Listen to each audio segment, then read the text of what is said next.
আসসালামু আলাইকুম এবং শুভ সন্ধ্যা সবাইকে। আশা করি আমার স্ক্রিন দেখা যাচ্ছে এবং ভয়েসটা শোনা যাচ্ছে।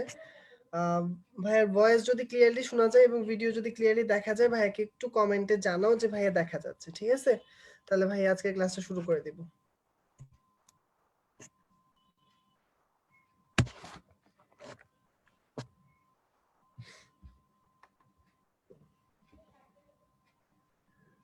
আচ্ছা, অল ক্লিয়ার না?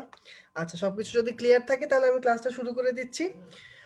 আজকে আমরা যে টপিকটা পড়বো, তোমাদের আজকের যে টপিকটা সেটা হচ্ছে টিস্যু এবং টিস্যু তন্ত্র চ্যাপ্টারটা। তো আমরা তোমাদের সুবিধার জন্য চ্যাপ্টারটাকে ৩ টা ভাগে ভাগ করেছি।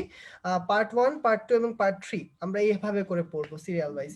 তো আমরা প্রথমেই হচ্ছে আজকে পার্ট 1 টা পড়বো। পার্ট 1 এ আমাদের যা কিছু আছে ওগুলো কমপ্লিট করব। তারপর আমরা পার্ট 2 এবং পার্ট 3 শেষ করব। আর আমরা পড়ার সময় অবশ্যই রিটেন প্লাস এমসিকিউ সবগুলো টপিকই টাচ করে যাব। তো কোনো সমস্যা হলে কোনো কিছু বুঝতে অসুবিধা হলে অবশ্যই কমেন্টে জানাবা। কোনো ভয়ের কিছু নেই, কোনো দ্বিধার কিছু নাই। ঠিক আছে? আচ্ছা, ওকে। তো আমরা ক্লাসটা শুরু করে দিচ্ছি। টিস্যু এবং টিস্যুতন্ত্র পার্ট 1। আচ্ছা, এই চ্যাপ্টারটা মোটামুটি এইচএসসি লেভেলে রিটেনের জন্য অনেক ইম্পর্টেন্ট, কারণ এখান থেকে বেশ কিছু কোয়েশ্চেন আসে এবং প্রত্যেক বছরই এখান থেকে একটা সৃজনশীল থাকে। তো সেই ক্ষেত্রে অবশ্যই এটার গুরুত্ব যেহেতু ভালো, সেহেতু আমাদের অবশ্যই এটা ভালো করে পড়তে হবে। তো আমরা শুরু করতেছি। আজকের পার্টে আমরা আসলে এখান থেকে শুরু করে মানে প্রথম চ্যাপ্টারের শুরু থেকে শুরু করে এপিডার্মাল টিস্যুতন্ত্র পর্যন্ত পড়বো। আর নেক্সট দিন হচ্ছে আমরা এপিডার্মাল টিস্যুতন্ত্রের পর থেকে পড়বো আরকি। ঠিক আছে? তো আজকে আসলে মূলত আমাদের যেই পার্ট গুলো আছে সেগুলোতে দেখা যাবে যে বেশিরভাগই হচ্ছে অবজেক্টিভ টাইপের কোয়েশ্চেন আসবে। আর কিছু অনুধাবন এবং সংজ্ঞা আছে। আজকে তেমন একটা রিটেনের কোয়েশ্চেন খুবই কম আছে। তবে নেক্সট দিন আমাদের রিটেনের কোয়েশ্চেন খুবই ইম্পর্টেন্ট কিছু থাকবে এবং থার্ড পার্টেও বেশ কিছু রিটেনের কোয়েশ্চেন থাকবে। তো আমরা শুরু করে দিচ্ছি চ্যাপ্টারটা। চ্যাপ্টারটার প্রথমটা শুরু করবো একদম তোমরা আবুল হাসান স্যারের বইটা খুলো। আবুল হাসান স্যারের বইটা খুললেই তোমরা অষ্টম অধ্যায়ে গেলে এই পৃষ্ঠাটা খুলে ফেলো যে টিস্যু এবং টিস্যুতন্ত্র অষ্টম অধ্যায়ে লেখা আছে। আচ্ছা, তো আমরা চ্যাপ্টারটা শুরু করবো একটা সুন্দর সংজ্ঞা দিয়ে, ছোট্ট সংজ্ঞা দিয়ে, যেটা ছোটবেলায় তুমি পড়ছো। সংজ্ঞাটা কিসের? সংজ্ঞাটা হচ্ছে টিস্যুর সংজ্ঞা, তাই তো? আচ্ছা, টিস্যু সংজ্ঞাতে কি লিখছি দেখো। টিস্যু সংজ্ঞা কি? টিস্যু হচ্ছে, টিস্যুর সংজ্ঞাতে অবশ্যই ভাইয়া মনে করাই দিব যে ৪টা কথা তোমাকে মাস্ট লিখতে হবে। কি কি লিখতে হবে আমি বলে দিচ্ছি। যে টিস্যু হচ্ছে এমন কিছু কোষগুচ্ছ যারা একই উৎস থেকে তৈরি হবে, যারা একই কাজ করবে, যারা সমধর্মী হবে এবং তারা একে অপরের থেকে অবিচ্ছিন্ন হবে। ঠিক আছে? তাহলে কি কি কথা বলছি ভাইয়া? ৪টা কথা বলছি। যে টিস্যু হওয়ার জন্য তার কয়টা বৈশিষ্ট্য থাকা লাগবে? ৪টা। ঠিক আছে? কোষ কি? ছোটবেলায় আমরা কোষ পড়ছি না? কোষ কি? কোষ হচ্ছে কোনো একটা জীব অথবা কোনো একটা জীবের ক্ষুদ্রতম গাঠনিক এবং কার্যিক একক। ছোটবেলা থেকে এই সংজ্ঞা পড়ে আসছো। একদম তোমাদের বোটানি ফার্স্ট চ্যাপ্টারেও তোমরা এটা অবশ্যই পড়ছো আমি আশা করি। তো কোষ সম্পর্কে সবাই তো জানি। তো এই কোষের গুচ্ছই হচ্ছে টিস্যু। কখন টিস্যু হবে? যখন ওই কোষগুচ্ছটা একই উৎস থেকে তৈরি হবে, তারা একই ধরনের কাজ করবে এবং তারা সমধর্মী হবে এবং একে অপর থেকে অবিচ্ছিন্ন হবে। একসাথে লাগানো থাকবে। এমন থাকবে না যে একটা এখানে অবস্থিত আরেকটা ওখানে অবস্থিত। এরকম দূরত্বে অবস্থিত থাকবে না। তাহলে সুন্দর করে আমরা টিস্যুর সংজ্ঞাটা দাগায় ফেলি সবাই। টিস্যু কাকে বলে? টিস্যু হচ্ছে একটি অবিচ্ছিন্ন কোষগুচ্ছ যারা একই উৎস আ এক অ্যা অবিচ্ছিন্ন কোষগুচ্ছ যারা একই উৎস থেকে সৃষ্ট, যারা একই ধরনের কাজ করে, যারা সমধর্মী এবং অবিচ্ছিন্ন কোষগুচ্ছ। ঠিক আছে? তাহলে সুন্দর করে বলো যে একই উৎস থেকে সৃষ্ট একই ধরনের কাজ সম্পন্নকারী সমধর্মী অবিচ্ছিন্ন কোষগুচ্ছকে টিস্যু বলা হয়। জাস্ট এই সংজ্ঞাটা আমরা পড়বো। এই সংজ্ঞাটা আমাদের জন্য লাগবে। ওকে, আমরা নেক্সটে চলে যাচ্ছি। নেক্সটে দেখো ভাইয়া তোমাদের সুবিধার জন্য যাতে ৪ টা জিনিস একসাথে মনে থাকে এইজন্য এখানে আলাদা করে দিছি। যে টিস্যুর কথা বলতে হলে তোমার মাথায় যাতে এই ৪ টা ওয়ার্ড লেখা মানে মনে আসে। ঠিক আছে? লেখার সময় এই ৪ টা ওয়ার্ডই কিন্তু তোমার টিচাররা দেখবে যে তুমি এগুলো লিখছো কিনা। ঠিক আছে? আচ্ছা। তারপর চলে যাই এখন দেখো টিস্যুর প্রকারভেদ। আচ্ছা, ছোটবেলায় আমরা টিস্যুর প্রকারভেদ পড়ছিলাম। আর ছোটবেলায় মানে হচ্ছে তোমাদের 9-10 এ আরকি তোমরা পড়েছিলা। দেখবা যে টিস্যুকে ২ ভাগে ভাগ করা যায়। একটার নাম ভাজক টিস্যু, একটার নাম স্থায়ী টিস্যু। তো তোমাদের 9-10 এর সিলেবাসে মূলত তোমরা পড়েছিলা স্থায়ী টিস্যু সম্পর্কে। মানে স্থায়ী টিস্যু কি, স্থায়ী টিস্যুর প্রকারভেদ, সরল টিস্যু, কোলেনকাইমা, প্যারেনকাইমা, স্ক্লেরেনকাইমা ইত্যাদি, ইত্যাদি, ইত্যাদি। ঠিক আছে? এগুলো তুমি ছোট ক্লাসে পড়ছো মানে 9-10 এ পড়ছো। আর তোমার ইন্টারের ক্লাস এখন তুমি বড় হইছো না? তো এখন তোমাদের সিলেবাসে ইনক্লুড করা হয়েছে ভাজক টিস্যু। ঠিক আছে? সেকেন্ড পার্টটা। ঠিক আছে? আচ্ছা, তো ফিচার হচ্ছে তোমাদের বইতে মূলত ভাজক টিস্যু। তো প্রথমেই দেখি টিস্যুর প্রকারভেদটা সুন্দর করে দাগায় ফেলো যে টিস্যুকে ২ ভাগে ভাগ করা যায়। একটার নাম হচ্ছে ভাজক টিস্যু, আরেকটার নাম হচ্ছে স্থায়ী টিস্যু। আচ্ছা, এই ২ টার সংজ্ঞা একদমই মুখস্থ করা লাগে না। কারণ নাম থেকেই বোঝা যাচ্ছে যে সংজ্ঞাটা কেমন হবে, তাই তো? আচ্ছা, একজনের নাম হচ্ছে ভাজক টিস্যু, ঠিক আছে? তাহলে ভাজক কথাটা যখন তুমি শুনো তোমার মাথায় কি আসে? আচ্ছা, বিভাজন একটা কিছু মাথায় আসে, তাই তো? আচ্ছা, আর স্থায়ী মানে যে কখনো চেঞ্জ হয় না, তাই না? আচ্ছা, তাহলে এইটাই হচ্ছে মেইন কথা যে ভাজক টিস্যু কাকে বলে? ভাজক টিস্যু হচ্ছে যেই টিস্যুর কোষগুচ্ছ মানে যে কোষগুলো থাকে সেই কোষগুলো বিভাজিত হয় বা বিভাজন ক্ষমতা সম্পন্ন তাকে বলা হয় ভাজক টিস্যু। তাহলে বোঝা যাচ্ছে তাহলে বিভাজন ক্ষমতা সম্পন্ন যে কোষগুচ্ছ তাকেই বলা হয় ভাজক টিস্যু। আর যেই টিস্যুগুলো মানে যেই কোষগুলো কখনো বিভাজিত হইতে পারে না তাদেরকে আমরা বলি স্থায়ী টিস্যু। আচ্ছা, তো সুন্দর করে সংজ্ঞাটা দাগায় ফেলো। যে কোষগুলো বিভাজিত হয় তাদেরকে বলা হয় ভাজক কোষ, আর ভাজক কোষ দিয়েই গঠিত হয় ভাজক টিস্যু। তো সুন্দর করে এই সংজ্ঞাটা দাগিয়ে ফেলো। ওকে, সুন্দর করে সংজ্ঞাটা দাগিয়ে ফেলো। তাহলে দাগাইছো সবাই? ভাজক কোষ দিয়ে কি গঠিত হয়? ভাজক টিস্যু গঠিত হয়। আচ্ছা, এখন ভাজক টিস্যু একটা ইংলিশ ওয়ার্ড দিছে। ওয়ার্ডটা কি দেখো? ইংলিশ ওয়ার্ড হচ্ছে মেরিস্টেম। ঠিক আছে? এটা হচ্ছে অপর নাম। অপর নাম কি? মেরিস্টেম। এটাকে ইংলিশে বলা হয় মেরিস্টেম। আচ্ছা, তোমরা যারা তোমাদের বড় ভাই আপুদের অ্যাডমিশন তো দেখলাই। অ্যাডমিশন টেস্টের রেজাল্ট দিয়ে দিল গতকালকে। আর পরীক্ষা তো হইছে দেখছি অবশ্যই। তো তোমরা অবশ্যই খেয়াল করছো এই বছরের প্রশ্নটা কিন্তু একটু ট্রিকি ছিল। আহ অনেকে হয়তোবা ভাবতে পারো যে প্রশ্নটা তো ইজি আসছে। না, আসলে ইজি না। ওখানে তোমরা খেয়াল করলে দেখবা যে অনেক বেশি ইংলিশ টার্ম ছিল। বিগত বছরের মানে কোয়েশ্চেন প্যাটার্নের তুলনায় এই বছরের প্যাটার্নটা কিন্তু অনেকটা আলাদা ছিল।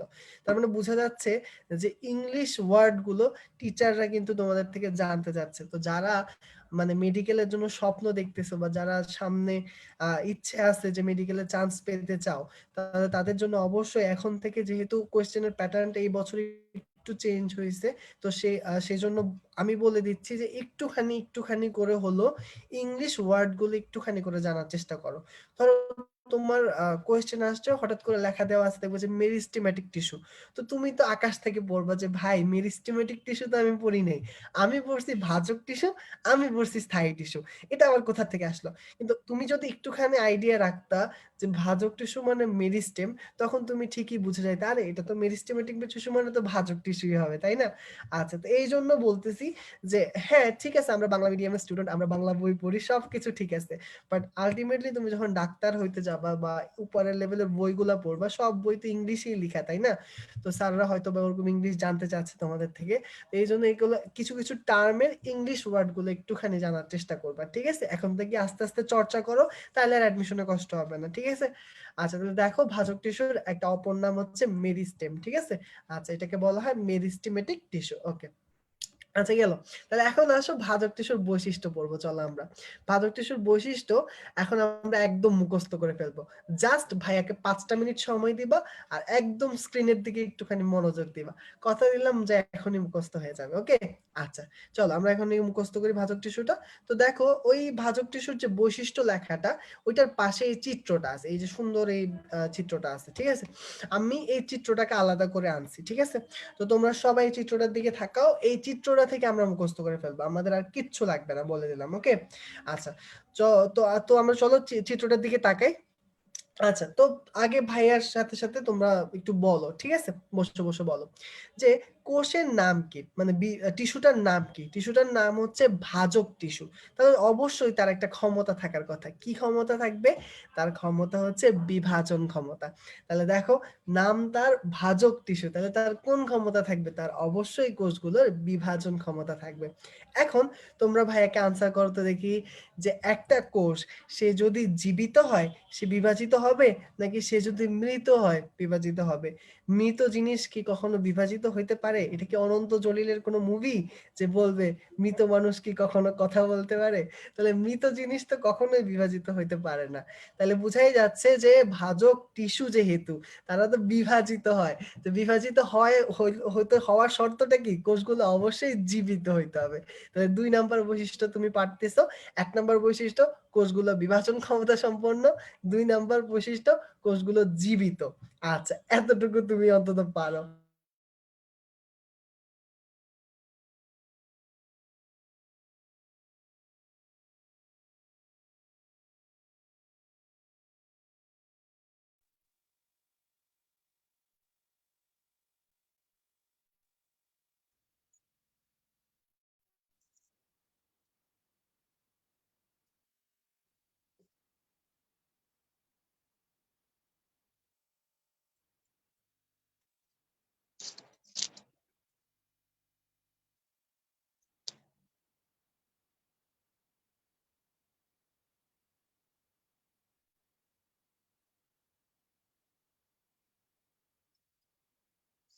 মা জিয়া দেয় নাই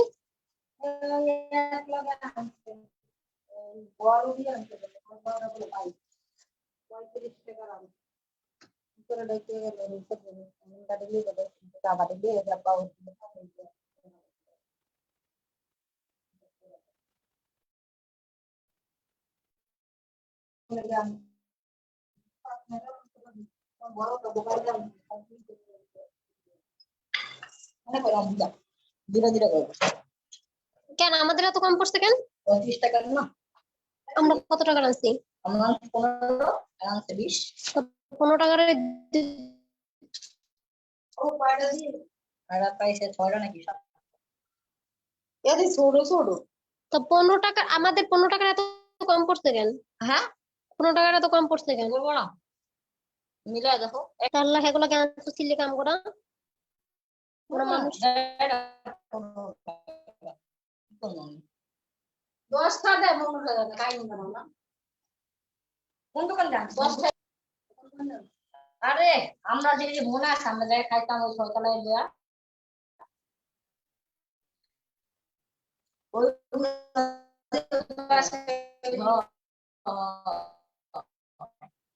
এন্ড টাকা না কত পেতাম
আচ্ছা ভাইয়ার ভয়েস কি এখন শোনা যাচ্ছে?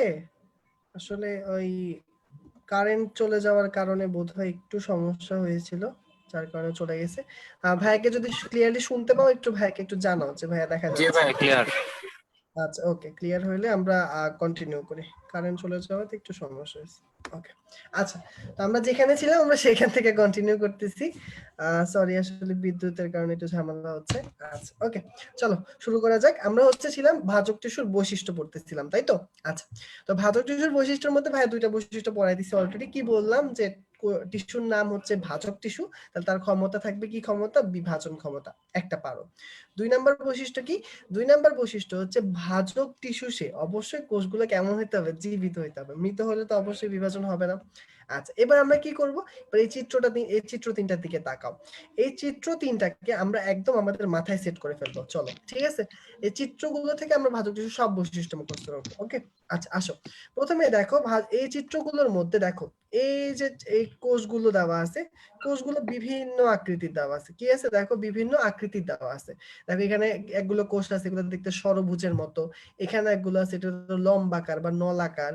এখানে একটা আছে, এটা আয়াতাকার দেখতে। তার মানে ভাজক টিস্যুর কোষগুলো বিভিন্ন আকৃতির হইতে পারে। কেমন কেমন? ষড়ভুজাকার, পঞ্চভুজাকার, আয়াতাকার, নলাকার। এই চারটা মনে রাখবা। তাহলে বলো, ষড়ভুজাকার, আয়াতাকার, ডিম্বাকার, নলাকার। ঠিক আছে, এগুলো গেল। তাহলে ভাজক টিস্যুর এই হলো আরেকটা বৈশিষ্ট্য, সেটা হচ্ছে ভাজক টিস্যুর আকৃতি কি কি আছে। ওকে, তারপর দেখি এখন এই চিত্রগুলোর মধ্যে দেখো যে ভাজক টিস্যুর চারপাশে কোষ প্রাচীর দেওয়া হয়েছে। এই যে কোষ প্রাচীর, এগুলো হচ্ছে কোষ প্রাচীর। এই কোষ প্রাচীরটা কয়টা লাইন দিয়ে আঁকা হয়েছে? একটা লাইন নাকি দুইটা লাইন? তোমরা ক্লিয়ারলি দেখতে পাইতেছো যে এখানে একটা মাত্র লাইন আছে। তার মানে বোঝা যাচ্ছে যে এগুলো পাতলা কোষ প্রাচীর, নট মোটা কোষ প্রাচীর। মনে রাখবা যে তোমাদের বইতে যতগুলো কোষ প্রাচীর দুইটা লাইন দিয়ে আঁকা হয় সেগুলো হচ্ছে মোটা কোষ প্রাচীর, আর যেগুলো এক লাইন দিয়ে আঁকা হয় সেগুলো হচ্ছে পাতলা কোষ প্রাচীর। এটা একটা পাতলা কোষ প্রাচীর, সেটা কি দিয়ে তৈরি? এবং মনে রাখবা সকল পাতলা কোষ প্রাচীর সেলুলোজ দিয়ে তৈরি হয়। কি দিয়ে তৈরি হয়? সেলুলোজ। তাহলে ভাজক টিস্যুর কোষ প্রাচীরটা পাতলা, এবং যেহেতু এটা এক স্তর দিয়ে আঁকা হয়েছে, আর এটা কি দ্বারা নির্মিত? এটা হচ্ছে সেলুলোজ নির্মিত। এটাও পেরে গেলাম। তারপর দেখো কোষের ভিতরে একটা বিশাল বড় একটা গোল্লা দেওয়া আছে। এই যে বিশাল একটা গোল্লা, এই গোল্লাটা তোমার কি মনে হইতেছে একটু বেমানান? যে কোষের সাইজের তুলনায় গোল্লাটা একটু বড়। তার মানে ওর এই ভিতরের গোল্লাটা হচ্ছে তার নিউক্লিয়াস, এবং ভাজক টিস্যুর নিউক্লিয়াসটা কেমন থাকে? বড় আকারের থাকে। আচ্ছা, এবার দেখো এই গোল্লার চারপাশে ফোঁটা ফোঁটা ফোঁটা ফোঁটা ফোঁটা ফোঁটা দেওয়া আছে, আছে না? এগুলো হচ্ছে সাইটোপ্লাজম। দেখো ফোঁটাগুলো কি ঘন করে দিছে নাকি পাতলা করে দিছে? তুমি দেখেই বুঝতে পারতেছো, খুবই কাছাকাছি করে দিছে, মানে ঘন করে তোমাকে দিছে। তার মানে ওর সাইটোপ্লাজমটা কেমন? ওর সাইটোপ্লাজমটা হচ্ছে ঘন।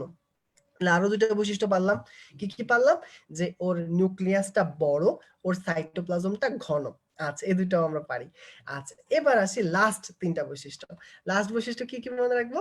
দেখো, এই যে একটা কোষ আর এই যে একটা কোষ, মাঝখানে কি কোনো ফাঁকা জায়গা তুমি দেখতে পাইতেছো? এখানে কোনো ফাঁকা জায়গা কি আছে? না, এখানে কোনো ফাঁকা জায়গা নেই। তার মানে ভাজক টিস্যুর দুটি কোষের মাঝখানে কোনো আন্তঃকোষীয় ফাঁকা জায়গা নেই। আর দেখো তো, এই কোষের ভিতরে কোনো গর্ত মর্ত দেখা যাচ্ছে? কোনো গর্ত টর্ত দেখা যাচ্ছে না। তার মানে কোষের ভিতরেও কোনো গহ্বর নাই। ঠিক আছে, দুইটা জিনিস বুঝলাম, যে আন্তঃকোষীয় ফাঁকা জায়গা নেই আর কোষীয় গহ্বর নাই। আন্তঃকোষীয় ফাঁকা জায়গা নেই, কোষীয় গহ্বর নাই। এখন দেখো, এখন পর্যন্ত আমরা যা যা পড়ছি, এখন ভাইয়ার সাথে সবগুলো রিপিট করো। দেখবো যে আমার সাথে একবার রিপিট করলে তোমার পড়া হয়ে গেছে। ওকে, কি কি পড়ছি? প্রথমে টিস্যুর নাম কি? ভাজক টিস্যু। কি ক্ষমতা আছে? বিভাজন ক্ষমতা। আচ্ছা, তো ভাজক টিস্যুর যে কোষগুলো সেগুলো কেমন হবে? জীবিত নাকি মৃত? অবশ্যই জীবিত হবে। আচ্ছা, তো ভাজক টিস্যুর যে আকৃতি সেগুলো কিরকম হতে পারে? ষড়ভুজাকার, আয়াতাকার, ডিম্বাকার, নলাকার, ইত্যাদি ইত্যাদি হতে পারে। আচ্ছা, তারপর কি আছে? ভাজক টিস্যুর যে কোষ প্রাচীরটা কেমন? কোষ প্রাচীরটা পাতলা। কি দ্বারা নির্মিত? সেলুলোজ দ্বারা নির্মিত। আচ্ছা, ভিতরের নিউক্লিয়াসটা কেমন? নিউক্লিয়াসটা হচ্ছে বড়। আর সাইটোপ্লাজমটা কেমন? সাইটোপ্লাজমটা হচ্ছে ঘন। আচ্ছা, এবং কি দুইটা কোষের মাঝখানে কোনো ফাঁকা জায়গা আছে? নাই। তাহলে আন্তঃকোষীয় ফাঁকা জায়গা নাই। কোষের ভিতরে কোনো গহ্বর আছে? নাই। তার মানে কোষীয় গহ্বর নাই। ঠিক আছে, তাহলে হয়ে গেল। তাহলে আমাদের ভাজক টিস্যুর সবগুলো বৈশিষ্ট্য পড়া শেষ। ঠিক আছে, আর একটা বৈশিষ্ট্য একটুখানি দেখো, মনে রাখতে পারো কিনা সেটা দেখো। আমাদের মানে একটা কোষের যত কাজ সেটা কোথায় সম্পন্ন হয়? সেটা সম্পন্ন হয় নিউক্লিয়াসে। কোথায় হয়? নিউক্লিয়াসে। এখন যার নিউক্লিয়াস বড়, তার কি কাজ বেশি হবে নাকি কাজ কম হবে? অবশ্যই নিউক্লিয়াস বড়, তার মানে কাজ বেশি। আচ্ছা, এই জন্য ভাজক যে কোষগুলো থাকে তাদের বিপাকীয় হার অনেক বেশি থাকে। বিপাকীয় হার হচ্ছে কোষের যে কাজ, সকল কাজকে একসাথে বলা হয় বিপাকীয় হার। তাহলে ভাজক টিস্যুর যে কোষগুলো, ওদের কি হারটা বেশি থাকে? ওদের বিপাকীয় হার অনেক বেশি থাকে। ওকে, আচ্ছা, তাহলে এটাও হয়ে গেল, আমরা এটাও পারতেছি। আচ্ছা, তাহলে এর সাথে সাথে আমাদের ভাজক টিস্যুর সবগুলো বৈশিষ্ট্য বলা হয়েছে। এখন সুন্দর করে বই খুললো, বইয়ের মধ্যে এগুলো সব আছে। সুন্দর করে এগুলো দাগাও, দাগায় দেখো হচ্ছে এগুলো পড়া হয়ে গেছে। দেখো কি লেখা আছে? কোষগুলো জীবিত, কোষগুলো বিভাজন ক্ষমতা সম্পন্ন, আয়াতাকার, ডিম্বাকার, পঞ্চভুজাকার, ষড়ভুজাকার হয়, কোষ প্রাচীরটা পাতলা, সেলুলোজ নির্মিত, নিউক্লিয়াসটা বড়, সাইটোপ্লাজম ঘন। আচ্ছা, তারপর কি দেওয়া আছে দেখো? তারপর দেওয়া আছে যে কোনো কোষীয় গহ্বর থাকে না, কোনো আন্তঃকোষীয় ফাঁকা জায়গা থাকে না, বিপাকীয় হারটা বেশি থাকবে। আচ্ছা, আর একটা পয়েন্ট ভাই এখনো পড়াই নাই, এটা একটু মুখস্থ করবো যে প্লাস্টিড গুলো প্রোপ্লাস্টিড অবস্থায় থাকে। প্রোপ্লাস্টিড কি? প্রোপ্লাস্টিড মানে অপরিণত প্লাস্টিড, ঠিক আছে? মানে এদের সারাক্ষণই বিভাজন চলতে থাকে, তো যার কারণে দেখা যায় এদের প্লাস্টিডটা সুগঠিত হওয়ার সময় পায় না, এই জন্য এটাকে বলা হয় প্রোপ্লাস্টিড, ঠিক আছে? তাহলে বুঝে গেছে, প্রোপ্লাস্টিড মানে অপরিণত প্লাস্টিড। ওকে, তাহলে উইথ দ্যাট আমাদের ভাজক টিস্যুর বৈশিষ্ট্য পড়া শেষ।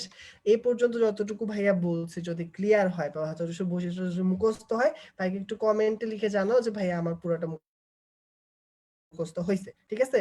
তাহলে ভাইয়া বুঝবো যে মুখস্থ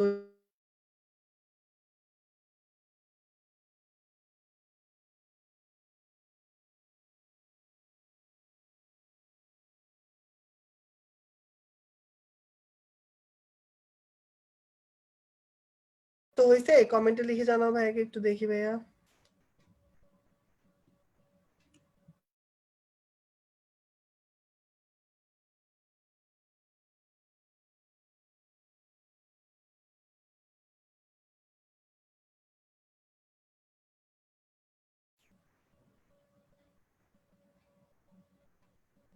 আচ্ছা, হইছে, ওকে, ক্লিয়ার। তাহলে ওকে, যেহেতু ক্লিয়ার হয়েছে, আমরা নেক্সট টপিকে যাচ্ছি। নেক্সট টপিক কি পড়বো দেখো, নেক্সট টপিক পড়বো ভাজক টিস্যুর কাজ। এটাও মজা আছে, ঠিক আছে? কঠিন কিছু না, আমরা আজকে কোনো কঠিন পড়াই পড়বো না, আমরা একদম ইজি ইজি পড়াশোনা করবো। ওকে, আচ্ছা, ভাজক টিস্যুর কাজ কি? এটা হলো একটা বোকা ছেলে মানে পোলাপানও পারবে, ঠিক আছে? কেন? কারণ দেখো, একটা গাছ, এটা একটা গাছ আঁকতেছি, একটা বোকা গাছ আঁকতেছি ভাইয়া। এখন দেখো এই একটা ধরো একটা গাছ, ঠিক আছে? তো এইদিকে থাকে ধরো, এটা হচ্ছে গাছটার শীর্ষ, তাই না? এটা গাছটার শীর্ষ, আর এটাকে আমি বলতে পারি গাছের পার্শ্ব, তাই না? আচ্ছা, মানে যদি এটা ধরো ধরো সিম্পলি যদি দেখাইতে যে এটা যদি একটা গাছ হয়, তাহলে এটার উপরের অংশটাকে বলা হয় শীর্ষ, আর সাইডের অংশটাকে বলা হয় পার্শ্ব। এখন তুমি বলো, আমার বলা লাগবে না, ঠিক আছে? গাছটা লম্বা হইতে চাইতেছে, তাহলে সে কি পাশের টিস্যুগুলোকে বিভাজন করবে নাকি উপরের টিস্যুগুলোকে বিভাজন করবে? অবশ্যই সে শীর্ষের টিস্যুগুলোকে বিভাজন করবে, একদম ইজি, তাই তো? তাহলে শীর্ষস্থ ভাজক টিস্যুর বিভাজনের কারণে উদ্ভিদ দৈর্ঘ্যে বৃদ্ধি পায়, সহজ কথা। আবার এখন সে মোটা হইতে চাইতেছে, মানে ব্যাস বৃদ্ধি করতে চাইতেছে, এখন কি সে উপরের দিকে বিভাজিত হবে নাকি পাশের দিকে বিভাজিত হবে? অবশ্যই সে পাশের দিকে বিভাজিত হবে। তাহলে বুঝা গেল যে পার্শ্বীয় ভাজক টিস্যুর বিভাজনের কারণে উদ্ভিদের ব্যাস বৃদ্ধি পায়, ঠিক আছে? উদ্ভিদ মোটা হয়। আচ্ছা, তাহলে মনে রাখবো দুটো জিনিস। তাহলে শীর্ষস্থ ভাজক টিস্যুর বিভাজনের কারণে কি হয়? শীর্ষস্থ ভাজক টিস্যুর বিভাজনের কারণে উদ্ভিদ দৈর্ঘ্যে বৃদ্ধি পায়। আর পার্শ্বীয় ভাজক টিস্যুর বিভাজনের কারণে কি হয়? পার্শ্বীয় ভাজক টিস্যুর বিভাজনের কারণে উদ্ভিদ ব্যাসে বৃদ্ধি পায়, ঠিক আছে? এই দুটো জিনিস মনে রাখবো। আচ্ছা, এবার আসি দেখো, ভাজক টিস্যু থেকে পরবর্তীতে স্থায়ী টিস্যু তৈরি হয়, ৩ নম্বর পয়েন্টটা। সিম্পল কথা, আসল কথা হচ্ছে ভাজক টিস্যু তো সারা জীবন জোয়ান থাকবে না, ওর শক্তি থাকবে না। যখন সে বুড়া হয়ে যায়, তার বিভাজন ক্ষমতা সে হারায় ফেলে, তখন তাকে বলা হয় স্থায়ী টিস্যু। তার মানে আলটিমেটলি সকল স্থায়ী টিস্যু কোথা থেকে আসে? সকল স্থায়ী টিস্যু ভাজক টিস্যু থেকে আসে। তার মানে ভাজক টিস্যু যখন পরিণত বয়সে চলে যায়, যখন তার বিভাজন ক্ষমতাটা সে হারিয়ে ফেলায়, তখন তাকে বলা হয় স্থায়ী টিস্যু, ঠিক আছে? তাহলে ৩ নম্বর পয়েন্ট দেখছে ভাজক টিস্যু হতে স্থায়ী টিস্যু সৃষ্টি হয়, একদম সহজ কথা। আচ্ছা, ৪ নম্বর কথা বলছে যে ভাজক টিস্যু কোষ বিভাজনের মাধ্যমে ক্ষত পূরণ করে। সিম্পল কথাই তো, ঠিক আছে? একটা গাছের কোন একটা জায়গায় তুমি কোপ দিলা, কোপ দেওয়ার পর এখন ও ওই জায়গাটা ঠিক করতে চাচ্ছে, তাহলে ও কি আর স্থায়ী টিস্যুর বিভাজন করতে পারবে? পারবে না। তাকে অবশ্যই ভাজক টিস্যুর বিভাজনের মাধ্যমেই ক্ষতস্থান পূরণ করতে হবে। তাহলে 4টা কাজ একদম ইজি। শীর্ষস্থের কারণে উপরে বড় হয়, পার্শ্বীয়র কারণে পাশে বড় হয়, ভাজক টিস্যু থেকে স্থায়ী টিস্যু তৈরি হয়, আর ভাজক টিস্যুর বিভাজনের মাধ্যমে ক্ষয়পূরণ হয়, একদম সিম্পল। ওকে, তাহলে আশা করি ভাজক টিস্যুর কাজ। আর কেউ যদি আসে 2 নম্বরের জন্য আসে, এটা পাশে লিখে রাখতে পারো যে 2 নম্বরের জন্য আসে, ঠিক আছে? অনুধাবন হিসেবে আসে, তো তুমি একটু লিখে রাখতে পারো, তো এই পারবা আশা করি। ওকে, আচ্ছা, এবার আসি আমরা ভাজক টিস্যুর প্রকারভেদ। ভাজক টিস্যুর প্রকারভেদ একটা ভাস্ট টপিক, কারণ কি এটার ভিতরে বেশ কিছু জিনিস আছে। ভাজক টিস্যুকে অনেক কিছুর উপর ভিত্তি করে ভাগ করা যায়। কিসের উপর ভিত্তি করে ভাগ করা যায় দেখো, একটা হচ্ছে উৎপত্তি অনুসারে, একটা হচ্ছে অবস্থান অনুসারে, একটা হচ্ছে কোষ বিভাজন অনুসারে, একটা হচ্ছে কাজ অনুসারে। 4টা ভিত্তিতে ভাজক টিস্যুকে ভাগ করা যায়। কিন্তু মজার ব্যাপার হচ্ছে কি জানো? একটা ছোট্ট একটা চোরা টেকনিক বলি যে এই চ্যাপ্টারে, ঠিক আছে? এখন এই চ্যাপ্টারটা তো ভাইয়া পড়াবো। চ্যাপ্টারে যত প্রকারভেদ আছে না সবকিছুই না ৩ প্রকার। সবকিছুই কি ৩ প্রকার। এই চ্যাপ্টারের জন্য তোমাদের ম্যাজিক নাম্বার হচ্ছে ৩। কারণ সবকিছু দেখবা তুমি ৩ প্রকার। এই যে দেখো ৪ ধরনের ভাজক টিস্যুর প্রকারভেদ, এগুলোর প্রত্যেকটাই কত প্রকার করে? ৩ প্রকার করে। তাহলে আমরা এখন প্রথমে একটু নামগুলো মুখস্থ করি, তারপর আমরা ভিতর থেকে পড়তেছি। আচ্ছা, প্রথম নামগুলো দেখি। প্রথমে নাম হচ্ছে উৎপত্তি অনুসারে ৩টা ভাগ করা যাইতে পারে: প্রারম্ভিক ভাজক টিস্যু, প্রাইমারি ভাজক টিস্যু, সেকেন্ডারি ভাজক টিস্যু। আচ্ছা, অবস্থান অনুসারে শীর্ষস্থ ভাজক টিস্যু বা শীর্ষিক ভাজক টিস্যু, পার্শ্বীয় ভাজক টিস্যু, আর ইন্টারক্যালারি ভাজক টিস্যু বা নিবেশিত ভাজক টিস্যু। আচ্ছা, কোষ বিভাজন অনুসারে আছে ৩টা: মাস, প্লেট আর রিব ভাজক টিস্যু। আচ্ছা, আর কাজ অনুসারে আছে ৩ ধরনের: প্রোটোডার্ম, প্রোক্যাম্বিয়াম আর গ্রাউন্ড মেরিস্টেম। আচ্ছা, তো তোমরা ভাইয়াকে জিজ্ঞেস করবা যে ভাইয়া এগুলো থেকে কি আসে? আচ্ছা, এগুলো থেকে সাধারণত রিটেন কোশ্চেন খুবই কম আসে, ঠিক আছে? তবুও প্রকারভেদ প্রত্যেকটার নাম তোমার জানা উচিত। ওকে? আচ্ছা, এখন ভালো করে কি পড়তে হবে? ভালো করে কিছু সংজ্ঞা পড়তে হবে, কারণ সংজ্ঞাগুলো পরীক্ষায় আসে ক নাম্বারের জন্য। আর কিছু অবজেক্টিভ আসে, প্রচন্ড রকম অবজেক্টিভ আছে এখান থেকে। তো ভাইয়া কিছু সহজ ভাবে কিভাবে এইগুলো সবগুলো মনে রাখা যায় এগুলো বলে দিব। ওকে? আমরা শুরু করতেছি। প্রথমে উৎপত্তি অনুসারে আসি। উৎপত্তি অনুসারে ভাজক টিস্যুকে ৩ ভাগে ভাগ করা যায়। দেখি কি কি আছে। একটা হচ্ছে প্রারম্ভিক, একটা হচ্ছে প্রাইমারি, একটা হচ্ছে সেকেন্ডারি। ঠিক আছে? সংজ্ঞা পুরাটা মুখস্থ রাখতে অনেক কষ্ট হয় তোমাদের, তাই না? তো এই জন্য ভাইয়া তোমাদের জন্য করছি কি, ভাইয়া যে কাজটা করতাম, আমি কোনোদিন সংজ্ঞা মুখস্থ করতাম না। আমি হচ্ছে মুখস্থ পার্টির দলে ছিলাম না, আমি ছিলাম বুদ্ধিমান পার্টির দলে। আমি করতাম কি, প্রত্যেকটা সংজ্ঞা থেকে এমন কিছু জিনিস মনে রাখতাম যেটা হচ্ছে ওই সংজ্ঞাটার মেইন কথা, তাই তো? তাহলে ওই মেইন কথা দিয়েই আমি সুন্দর করে সংজ্ঞাটা লিখে ফেলতে পারতাম। তো এরকম করে আমরা প্রত্যেকটা সংজ্ঞা থেকে প্রত্যেকটা সংজ্ঞার একটা কিওয়ার্ড দিচ্ছি বা কিওয়ার্ড বলে দিব ভাইয়া। তোমরা ওই কিওয়ার্ডটা মনে রেখে দেখবা যে সংজ্ঞাটা লিখতে পারবা। তাহলে চলে আসো প্রথম সংজ্ঞা। প্রথম সংজ্ঞার নাম হচ্ছে প্রারম্ভিক ভাজক টিস্যুর সংজ্ঞা। এখানে সুন্দর করে দাগায় ফেলো যে মূল বা কাণ্ডের অগ্রভাগের শীর্ষ দেশে, কথাটা দেখাও, মূল বা কাণ্ডের অগ্রভাগের শীর্ষ দেশে। সিম্পল সংজ্ঞাটা কেমন হবে জানো? সংজ্ঞাটা হবে যে মূল বা কাণ্ডের অগ্রভাগের শীর্ষ দেশে যে অঞ্চল আছে ওখানে যে টিস্যু পাওয়া যায় তাকে বলা হয় প্রারম্ভিক ভাজক টিস্যু। ঠিক আছে? সিম্পল কথা। ঠিক আছে? তাহলে তুমি যদি অতটুকু মনে রাখো তুমি বাকিটা লিখতে পারবা, তোমরা এতটা ট্যালেন্টেড। ঠিক আছে? তো এই জন্য আমরা মনে রাখবো কি বলো, মূল বা কাণ্ডের অগ্রভাগের শীর্ষ দেশে। এই কথাটা মনে রাখবো কিসের ক্ষেত্রে? প্রারম্ভিক ভাজক টিস্যু। তাহলে প্রারম্ভিক ভাজক টিস্যু কি, মূল বা কাণ্ডের অগ্রভাগের শীর্ষ দেশে যে টিস্যু থাকে তাকে বলা হয় প্রারম্ভিক ভাজক টিস্যু। একটা গেল। ওকে, দ্বিতীয়টাতে আসি, প্রাইমারি ভাজক টিস্যু। আচ্ছা, প্রাইমারি ভাজক টিস্যু থেকে মেইন শব্দ হচ্ছে ভ্রূণাবস্থায়।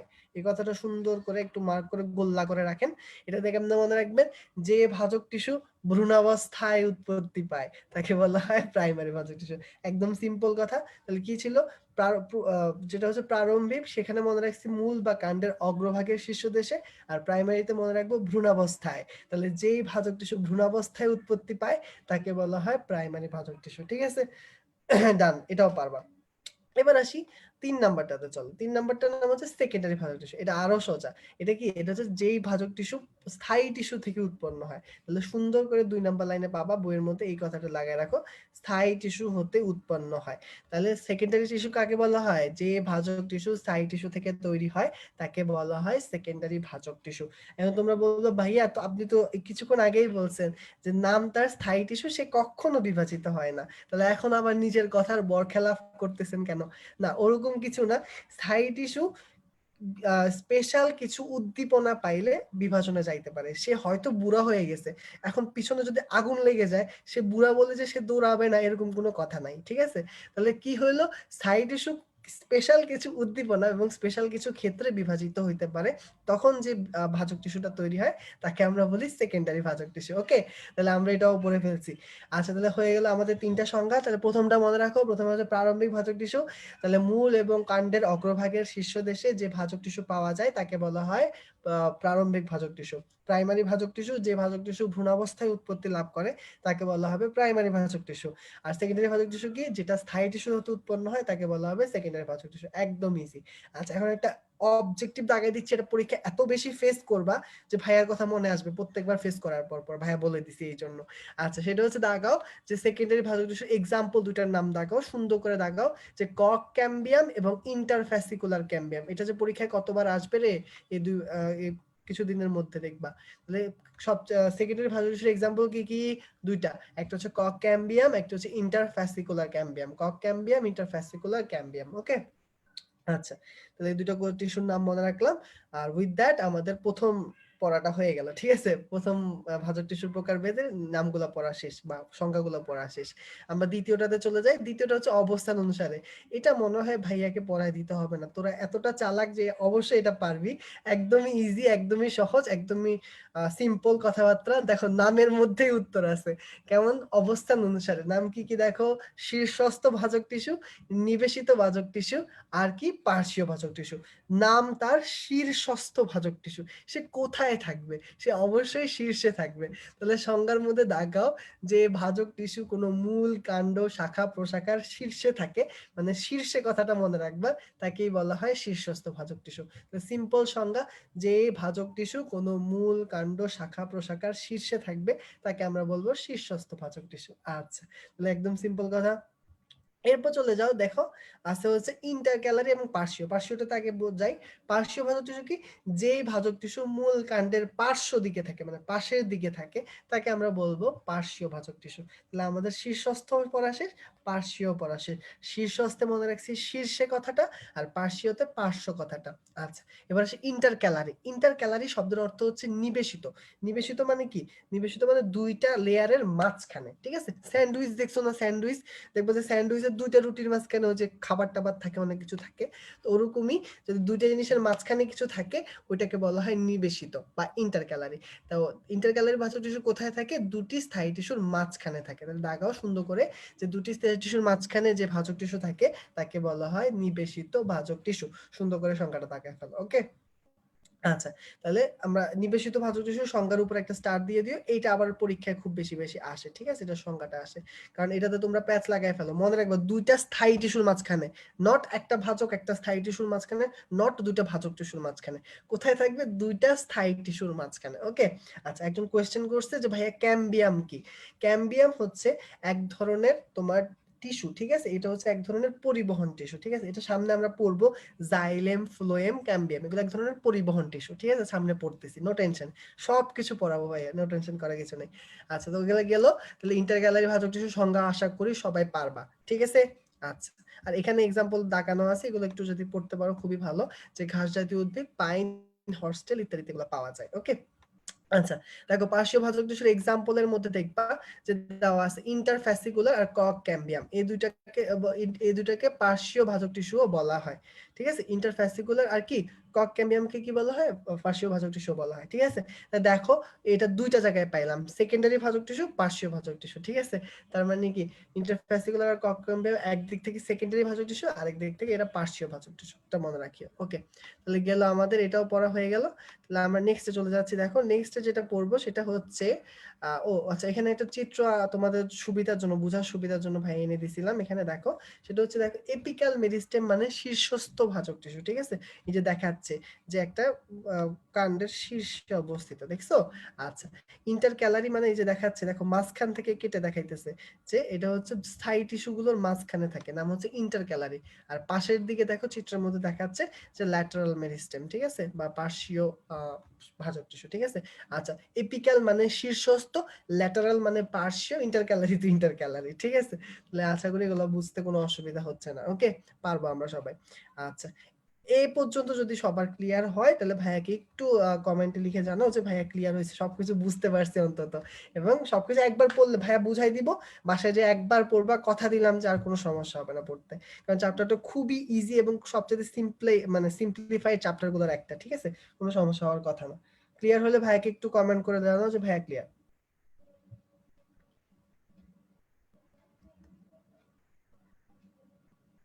ওকে, ক্লিয়ার। আচ্ছা, ক্লিয়ার যেহেতু, আমরা নেক্সট টপিকে যাচ্ছি। নেক্সট টপিক হচ্ছে কোষ বিভাজন অনুসারে ভাজক টিস্যুর প্রকারভেদ। আচ্ছা, কোষ বিভাজন অনুসারে ভাজক টিস্যুর প্রকারভেদটা খুব ইম্পর্টেন্ট। ইম্পর্টেন্ট কোন দিক থেকে? অবজেক্টিভের দিক থেকে, এটা থেকে সবচেয়ে বেশি অবজেক্টিভ আসে এটার উদাহরণগুলো থেকে। তো এটার উদাহরণগুলো থেকে যেহেতু সবচেয়ে বেশি অবজেক্টিভ আসে, তাই ভাইয়া কি করছি, এটার উদাহরণগুলো মনে রাখার জন্য একটা ছোট্ট টেকনিক ইউজ করবো, একটা ছোট্ট ছন্দ ইউজ করব। ওই ছন্দ দিয়ে তোমাদেরকে মুখস্থ করাই দিব। আগে ভাইয়া ঘটনাটা শুনো। ঘটনাটা হচ্ছে যে আমার মা একদিন আমার কাছে আসছে, এসে বলতেছে যে আমি না ইয়া কিনতে চাচ্ছি, আমি কিছু প্লেট কিনতে চাইতেছি। তো কি কিনতে চাইতেছে? প্লেট। তো আমি বললাম যে মা তুমি প্লেট কিনতে চাচ্ছ তো কিনো, সমস্যা কি? কিন্তু সে আমাকে বলতেছে সে কম দামে কিছু প্লেট কিনতে চাইতেছে। এখন আমাকে বলতেছে একটা জায়গার নাম বলতে যেখানে কম দামে প্লেট পাওয়া যায়। তখন আমি তাকে বললাম যে মা, সাভারে কমে রকমারি প্লেট পাওয়া যায়। আমি কি বলছি? মা, সাভারে কমে রকমারি প্লেট পায়। আচ্ছা, তো আমরা এইটা দিয়ে আমরা সবগুলো ভাজক টিস্যুর এক্সাম্পল গুলো মনে রাখবো। তাহলে সুন্দর করে দেখো, বইয়ের মধ্যে তোমরা লিখে ফেলতে পারো, অথবা ভাইয়ার তো ক্লাস লেকচার দেওয়াই থাকবে, নো টেনশন করার কিছু নেই, পরবর্তীতে তুলে নিতে পারবা। এখন ভাইয়ার সাথে সাথে পড়ে ফেলো যে কি মনে রাখবা, যে মা সাভারে কমে রকমারি প্লেট পায়। মা সাভারে কমে রকমারি প্লেট পায়। এখানে মা দিয়ে ভাইয়া বুঝাচ্ছি মাছ বিভাজন। মা দিয়ে কি বুঝাচ্ছি? মাছ বিভাজন। আর সা, ভা, রে, ক, মে এতটুকু পর্যন্ত হচ্ছে মাছের এক্সাম্পল। কি কি আছে দেখো, সাতে শস্য, ভতে ভ্রূণ, রতে রেণু, কতে কর্টেক্স, মতে মজ্জা। ঠিক আছে, তাহলে মনে রাখছি কি, মা সাভারে কমে, মা দিয়ে মাছ বিভাজন, আর এটার এক্সাম্পল কি আছে? শস্য, ভ্রূণ, রেণু, কর্টেক্স, মজ্জা। হয়ে গেছে। এবার আসি রকমারি। রকমারি র দিয়ে তোমরা মনে রাখবা রিব বিভাজন। কোন বিভাজন? রিব বিভাজন। আর লাস্টে যে এই যে মারামারি আছে, মানে মারি আছে বা মর আছে, এটা দিয়ে মনে রাখবো মজ্জা রশ্মি। কি মনে রাখবা? মর, মজ্জা রশ্মি। ঠিক আছে। আচ্ছা, আর প্লেট দিয়ে হচ্ছে প্লেট বিভাজন, আর এটার এক্সাম্পল হচ্ছে পা দিয়ে পাতা। ঠিক আছে, প্লেট বিভাজনের এক্সাম্পল হচ্ছে পাতা। তাহলে দেখো একদম সিম্পল। তাহলে ভাইয়ের সাথে সাথে বলো, মা সাভারে কমে রকমারি প্লেট পায়। মা দিয়ে মাছ বিভাজন, এটার এক্সাম্পল কি আছে? শস্য, ভ্রূণ, রেণু, কর্টেক্স, মজ্জা। আচ্ছা, রকমারি। রকমারি র দিয়ে রিব বিভাজন, এক্সাম্পল কি রে? মজ্জা রশ্মি। প্লেটের এক্সাম্পল কি? পাতা। ঠিক আছে, তাহলে এটার সাথে সাথে তোমাদের এটার সবগুলো এক্সাম্পল মুখস্থ হয়ে গেছে। ঠিক আছে। আচ্ছা, এখন দেখো যে সংজ্ঞাগুলো তো মুখস্থ করাই দিতে হবে, তাই না? তোমরা তো বলবা যে ভাইয়া এটা তো এক্সাম্পলই না, পারলাম, সংজ্ঞা তো পারি না। সংজ্ঞাগুলো থেকে একটা একটা ওয়ার্ড মনে রাখবা, একটা একটা ওয়ার্ড, দেখবা যে পুরাটা পেরে গেছো। একটা ওয়ার্ড কি? মাছ বিভাজনে মনে রাখবা সবতলে। প্লেট বিভাজনে মনে রাখবা দুই তলে, কারণ একটা প্লেটের তো দুইটা তল থাকে, এপিট ওপিট, তাই তো দুইটা তল থাকে। আর রিব বিভাজনে মনে রাখবা হচ্ছে এক তলে। ঠিক আছে, এক তলে। তাহলে আমরা মনে রাখবো যে কোষের টিস্যুগুলো, যে মানে যে টিস্যুর কোষগুলো কোষ বিভাজনটা সব তলে হয় তাকে বলা হয় মাছ বিভাজন, মাছ ভাজক টিস্যু। যেটাতে দুই তলে হয় তাকে বলা হয় প্লেট, যেটাতে এক তলে হয় সেটাকে বলা হয় রিব। ঠিক আছে। আচ্ছা, তাহলে মনে থাকবে সবগুলো একদম ইজিলি। তাহলে বলো, তাহলে মাছ হচ্ছে সবতলে, প্লেট হচ্ছে দুই তলে, রিব হচ্ছে এক তলে। আর এক্সাম্পল কি? মা সাভারে কমে রকমারি প্লেট পায়। আচ্ছা, তাহলে এটার সাথে সাথে আমাদের এগুলো পড়া হয়ে গেল। ওকে, আমরা নেক্সটটাতে চলে যাচ্ছি। নেক্সটটা হচ্ছে আমাদের কি? নেক্সট হচ্ছে কাজ অনুসারে। কাজ অনুসারে কি আছে দেখো, কাজ অনুসারে তিন ভাগে ভাগ করা যায়: প্রোটোডার্ম, প্রোক্যাম্বিয়াম, আর গ্রাউন্ড মেরিস্টেম। আবার বলো কি কি আছে? Protoderm, procambium, ground meristem. আচ্ছা, প্রথম হচ্ছে প্রোটোডার্ম। ঠিক আছে, প্রোটোডার্ম মানে হচ্ছে কি জানো? প্রোটোডার্ম মানে হচ্ছে যেটা আমাদের ত্বক তৈরি করে। তাহলে উদ্ভিদের ত্বক সৃষ্টি করে যে টিস্যু, সেটাকে বলা হয় প্রোটোডার্ম। ঠিক আছে, তাহলে ত্বক, ত্বক কথাটা দাগে রাখেন, উদ্ভিদ দেহের ত্বক। শুধু সংজ্ঞা থেকে শুধুমাত্র উদ্ভিদের ত্বকটা মাথায় রাখবা। তোমার মাথায় শুধু যদি ত্বক থাকে, আমি কথা দিলাম যে তুমি পরীক্ষায় সংজ্ঞা লিখতে পারবা। এটা নিয়ে টেনশনই করবে না যে তুমি সংজ্ঞা লিখতে পারবে না। ঠিক আছে, তোমার মাথায় প্রোটোডার্ম মানে ত্বক এতটুকু থাকে, তুমি লিখতে পারবে যে যে ভাজক টিস্যু থেকে ত্বক, যে ভাজক টিস্যু ত্বক সৃষ্টি করে তাকে প্রোটোডার্ম বলা হয়, এটা লিখতে পারবা। তাহলে প্রোটোডার্ম থেকে মনে রাখবা ত্বক। আচ্ছা, প্রোক্যাম্বিয়ামে আসি। প্রোক্যাম্বিয়ামে তিনটা জিনিস থাকে, এগুলো সবগুলাকে বলা হয় পরিবহন টিস্যু। কি বলা হয়? পরিবহন টিস্যু। কারণ কি? এরা হচ্ছে খাদ্য এবং পানি, খনিজ লবণ পরিবহনে কাজ করে। আবারও বলতেছি, উদ্ভিদের যে খাদ্য, পানি এবং খনিজ লবণ, এগুলো পরিবহনের কাজ করে যে টিস্যু তাকে বলা হয় পরিবহন টিস্যু, ঠিক আছে। এই টিস্যু তিনটা আছে, তিনটার নাম কি কি দেখো, একটার নাম ক্যাম্বিয়াম, একটার নাম জাইলেম, একটার নাম ফ্লোয়েম। এই তিনটা সৃষ্টি করে যে ভাজক টিস্যু তাকে বলা হয় প্রোক্যাম্বিয়াম টিস্যু, ঠিক আছে। নামের মধ্যে উত্তর আছে, তাহলে ক্যাম্বিয়াম, জাইলেম, ফ্লোয়েম সৃষ্টিকারী টিস্যুকে বলা হয় প্রোক্যাম্বিয়াম, অথবা পরিবহন টিস্যু সৃষ্টিকারীকে বলা হয় প্রোক্যাম্বিয়াম। ওকে, এটাও পারবা। এবার আসি গ্রাউন্ড মেরিস্টেম। গ্রাউন্ড মানে কি? গ্রাউন্ড মানে মাটি, তাই তো? আচ্ছা, তার মানে গ্রাউন্ড মেরিস্টেম মানে হচ্ছে ভাজক টিস্যুর ভিত্তি, ঠিক আছে। দেখবা না ওই যে বিল্ডিং করার আগে কি পিলার গাড়তে হয় না? তো একটা উদ্ভিদ সে মাটির মধ্যে টিকে থাকবে, এত ঝড় বৃষ্টি, কালকেও তো কাল বৈশাখী হইলো, সে তো টিকে থাকতে হবে। তো এই জন্য তার কি লাগে, একটা ভিত্তি লাগে। তো উদ্ভিদের যে মূল ভিত্তি সেটা তৈরি করে যে সকল টিস্যু তাকে বলা হয় গ্রাউন্ড মেরিস্টেম টিস্যু। দাগাও, যেটা উদ্ভিদের মূল ভিত্তি তৈরি করে। মূল ভিত্তি বলতে তিনটাকে বোঝানো হয়, একটা হচ্ছে কর্টেক্স, একটা হচ্ছে মজ্জা, একটা হচ্ছে মজ্জা রশ্মি। টেনশন করিও না, এই টার্মগুলো এখন আস্তে আস্তে হয়তো বলতে পারো যে ভাই আমি তো এখনো কর্টেক্স কি মজ্জা রশ্মি কি জানি না। সবকিছু আসতেছে, এটা সেকেন্ড পার্টে হচ্ছে মজ্জা রশ্মি পড়বো আমরা, ঠিক আছে। এ কোনো টেনশন করার দরকার নেই, যেগুলো কি পড়া হবে সবই পড়া হবে। আপাতত জাস্ট আমরা সংজ্ঞাটা মুখস্থ রাখতেছি যে এই ভাজক টিস্যু উদ্ভিদের মূল ভিত্তি তৈরি করে, মানে কর্টেক্স, মজ্জা এবং মজ্জা রশ্মি সৃষ্টি করে, তাকে বলা হয় গ্রাউন্ড মেরিস্টেম, ঠিক আছে। আচ্ছা, এতটুকু পড়লেই হয়ে গেল। তাহলে এটার সাথে সাথে আমাদের সবগুলো সংখ্যা পড়া শেষ, তাই তো? ওকে।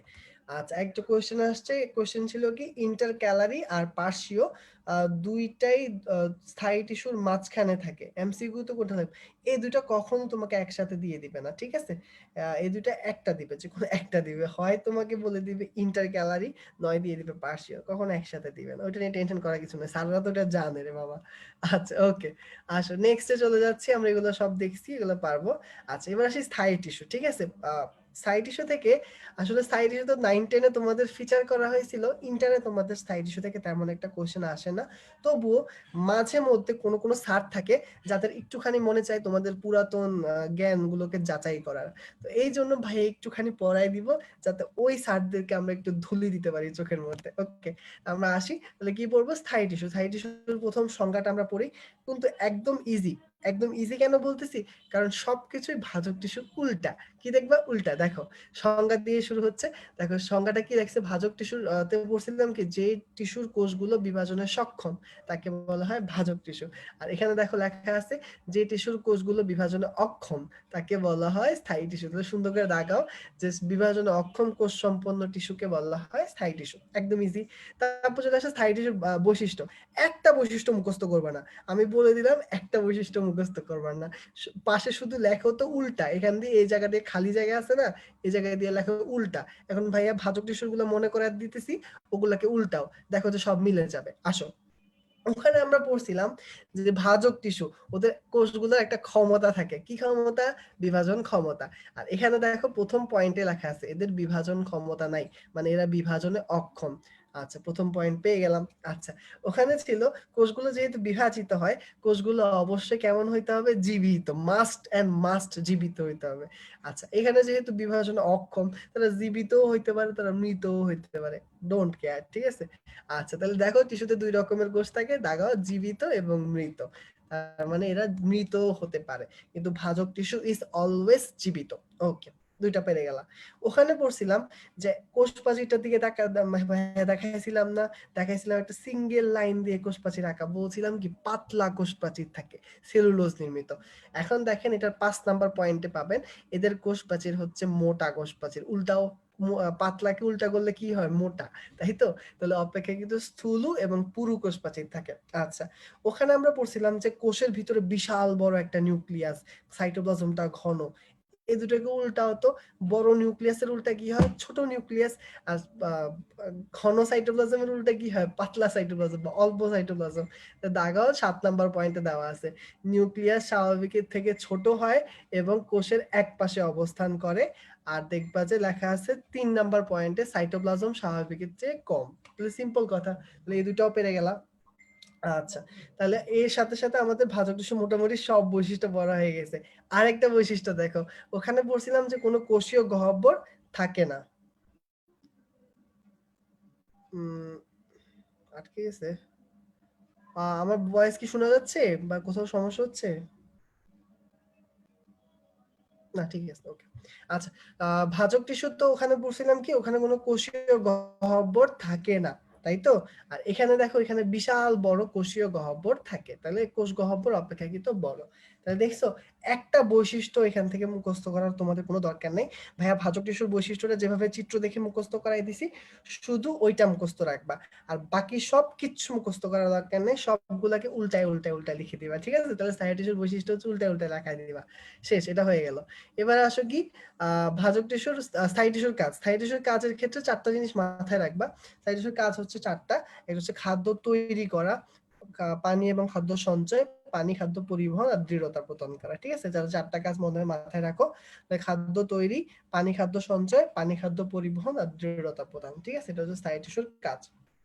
আচ্ছা, এবার আসি স্থায়ী টিস্যুর প্রকারভেদ। স্থায়ী টিস্যুর প্রকারভেদের মধ্যে দেখবা যে তিনটা জিনিস আছে, নাম হচ্ছে সরল টিস্যু, যৌগিক টিস্যু এবং নিস্রাবী টিস্যু। এবং দেখো মজার ব্যাপার হচ্ছে আবারও তিন প্রকার, আবারও কি তিন প্রকার, আবারও সেই তিন প্রকার চলে আসছে। তাহলে স্থায়ী টিস্যুকে কয় ভাগে ভাগ করা যায়? তিন ভাগে ভাগ করা যায়, সরল টিস্যু, যৌগিক টিস্যু আর কি নিস্রাবী টিস্যু, তাই তো? সরল টিস্যুকে আবার তিন ভাগে ভাগ করা যায়, দেখো কি কি আছে, প্যারেনকাইমা, কোলেনকাইমা, স্ক্লেরেনকাইমা, তিনটা, ঠিক আছে? আচ্ছা, এখন এই যে তিনটা, এই তিনটা তোমরা 9-10 খুব ভালো করে পড়ছো, প্যারেনকাইমা, কোলেনকাইমা, স্ক্লেরেনকাইমা। আচ্ছা, এগুলোর পার্থক্য পড়তে, এগুলো তোমাদের পরীক্ষায় খুব বেশি বেশি আসতে, এখন এত বেশি আসবে না কারণ তোমাদের বইতে এগুলো নিয়ে কোনো কথাই নেই। তবুও ভাইয়া তোমাদের সুবিধার জন্য প্যারেনকাইমা, কোলেনকাইমা এবং স্ক্লেরেনকাইমার একটা ছক, তোমাদের পার্থক্যের একটা ছক তোমাদের লেকচারে ইনক্লুড করে দিব, ঠিক আছে? যাতে তোমরা যদি দেখতে মন চায় যে এই টিস্যুগুলো কি ছিল, তাহলে তোমরা যদি দেখতে পারো, ওকে? আর নেক্সট দিন যদি তোমরা বলো যে ভাইয়া এটা আমাদের একটু সমস্যা হচ্ছে বুঝতে বা এটা ভুলে গেছি, তাহলে ভাইয়া একবার পড়াই দিব, ঠিক আছে? কোনো টেনশন করার কিছু নেই। আচ্ছা, এছাড়া কি আছে, জটিল টিস্যু আছে, এটার মধ্যে দুই রকমের হয়, জাইলেম আর ফ্লোয়েম। আর ক্ষরণকারী টিস্যু আছে, যেগুলো থেকে পদার্থ ক্ষরণ হয়, তাদেরকে বলা হয় তরুক্ষী টিস্যু এবং গ্রন্থি টিস্যু। এগুলো থেকে তেমন একটা ডিটেলস এর আমাদের দরকার নাই, ওকে? আচ্ছা, আমরা নেক্সট টপিকে চলে যাচ্ছি।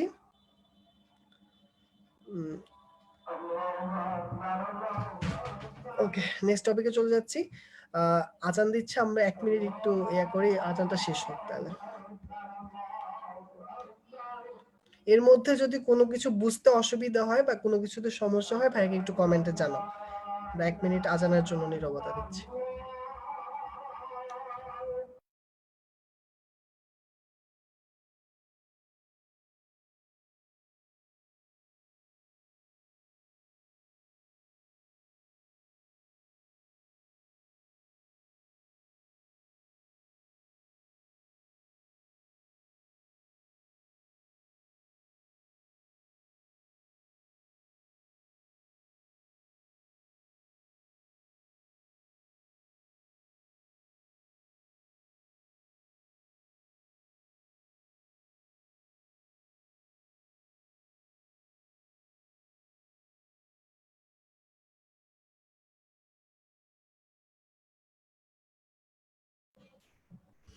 আচ্ছা, একটা কোয়েশ্চেন আসছে, তরুক্ষীর কি, তাই তো? আচ্ছা ভাইয়া, তরুক্ষীর কি একটু পরে বুঝাই দিচ্ছি, দাঁড়াও আজানটা শেষ হোক আমি বুঝাই দিচ্ছি।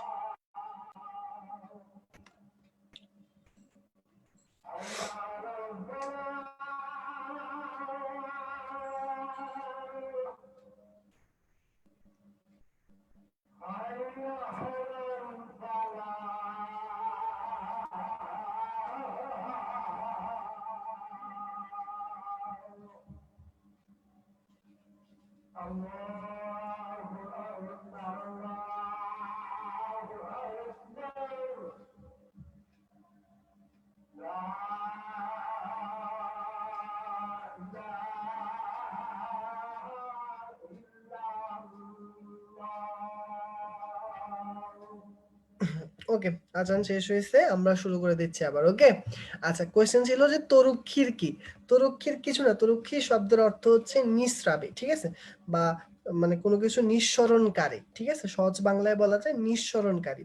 তোমরা একটু খেয়াল করলে তুমি দেখবা যে বুঝতে পারবা। যেমন ধরো, কখনো দেখছো একটা গাছকে যদি তুমি কাটা হয়, দেখবা যে অনেক সময় গাছের গায়ে থেকে যে কিছু কষ বা কিছু আঠালো পদার্থ এরকম গড়িয়ে গড়িয়ে পড়ে, ঠিক আছে? তো তোমার মাথায় কোশ্চেনটা জাগে না যে আমি তো কোপ দিলাম হচ্ছে কাঠের মধ্যে, এগুলো কোত্থেকে বের হয়ে আসলো? আচ্ছা, তো ওই কাঠের মধ্যে এমন কিছু কোষ থাকে, সেগুলোর ভিতরে কিছু পদার্থ জমা হয়, আঠালো পদার্থ জমা হয়। এ সকল আঠালো পদার্থ জমা হওয়া যে কোষগুলো, এদেরকেই বলা হয় তরুক্ষীর টিস্যু অথবা নিঃস্রাবী টিস্যু। যখন এগুলোকে কাটা হবে তখন কোনো মানে আঠা অথবা গদ অথবা রেজিন বলা হয়, এগুলো নিঃসৃত হয়। ঠিক আছে, এগুলোকে বলা হয় তরুক্ষীর টিস্যু। আশা করি বুঝতে পারছো। ঠিক আছে, যেমন সবচেয়ে সিম্পল এক্সাম্পল দেই, দেখো আশেপাশেই আছে। যেমন কাঁঠাল খাইতে গেলে দেখবা যে কাঁঠালের যদি উপরের যে ডাটার মধ্যে থাকে, ওটাকে তুমি এরকম করো, দেখবে যে ওখানে কষ বের হয়। তো এটা হাতে লেগে গেলে খুব আঠালো মনে হয়, তাই তো?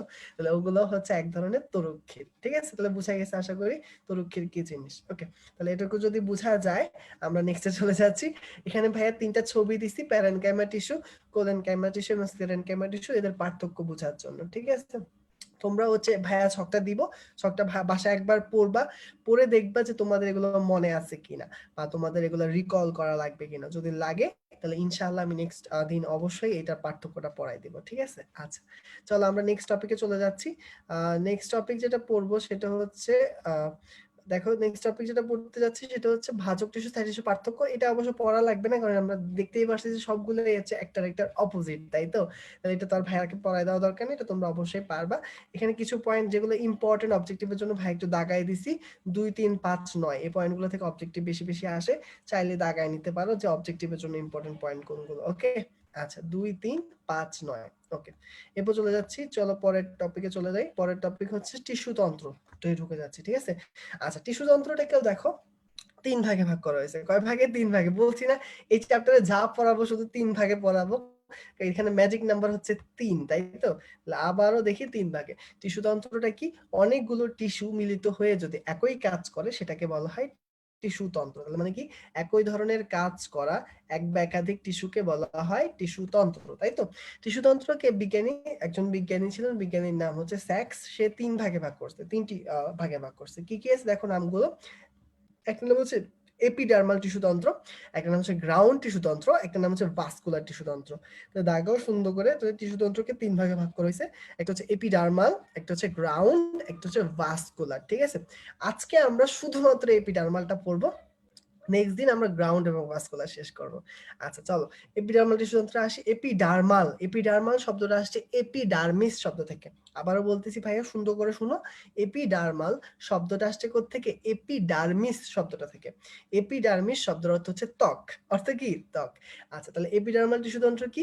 যে টিস্যু তন্ত্র উদ্ভিদের বহি আবরণ বা ত্বক তৈরি করে তাদেরকে বলা হবে এপিডার্মাল টিস্যু তন্ত্র। ঠিক আছে, আমাদের জানো মানুষের বা একটা জীবের বাইরের ত্বককেও কি বলা হয়? এপিডার্মিসই বলা হয়। ঠিক আছে, যেমন তোমরা যদি জুলজি পড়ে থাকো, জুলজির 10 নাম্বার চ্যাপ্টারে মনে হয় এটা নিয়ে আইডিয়া দেওয়ার কথা তোমাদের, যে এপিডার্মিসের 5টা স্তর আছে ইত্যাদি ইত্যাদি ইত্যাদি। ঠিক আছে, তাহলে কি? তাহলে এপিডার্মিস মানে ত্বক, তাহলে এপিডার্মাল টিস্যুতন্ত্র মানে ত্বকীয় টিস্যুতন্ত্র।